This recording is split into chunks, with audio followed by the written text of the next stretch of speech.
Welcome to Island Driver TV. We're out here in Waikiki, and you can see there are two very interesting cars here. One is mine, and others is owned by Ben. Yes. And we're going to talk about Panteras and their history. First of all, it's made by De Tomaso. He was an Argentinian who was in Italy, and he started to manufacture cars. First was the Mangusta, and then the Pantera. And they were sold here in the United States at Lincoln Mercury dealers because they had Ford engines in them. So, Ben, tell me a little bit about your model, which is one of the first ones. This is one of 383 first Panteras that were distinguished from the later ones in that they had a round button down here, and it's called the push button Pantera. And at the time, Henry Ford was trying to get the his mid-engine supercar to production, and so they kind of rushed to production rapidly, and these were initially built in a different factory from the regular Panteras. They were hand assembled in a factory in Vignale, Italy, and they made 383, and these early ones are slightly different than the later ones in terms of badging, the way their rear hatch was. I happen to own number 252 of the 383 models. Mine is a later edition. Jimmy Pfluger one day called me. He used to have the Lincoln Mercury dealer here, and he says, I have a guy who wants to turn in his Pantera. He's only had it 3 years. Are you interested? I raised my hand and said yes. So I bought it. It was pretty much stock. It has a 351 Cleveland engine in the back. It's mid-engine. And we both used to autocross.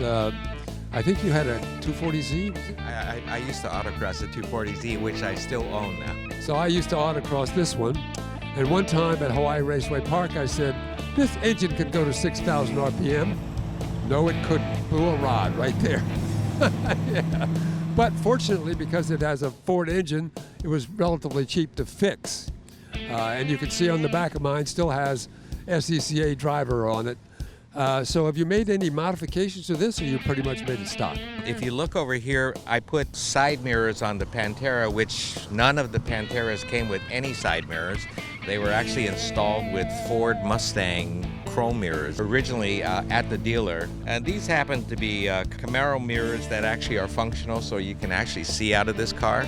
I did the same thing because it's very difficult to look back because the window's so small in the back because the engine's back there. The wheels have been upgraded, which I have the originals. These are single slot Boyd Coddington Campagnolo lookalikes. Yeah, they do look alike.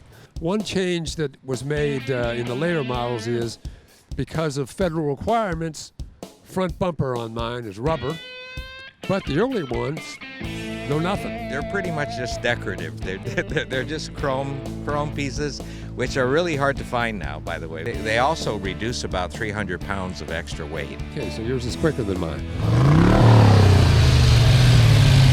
So I was talking to Ben the other day and announced this. De Tomaso is moving its manufacturing to the USA. Okay, that's good news. They've been talking about that for a long time, but that would be a welcome change. And apparently there's a model called the P72, of which they've sold 72. It's pretty spectacular.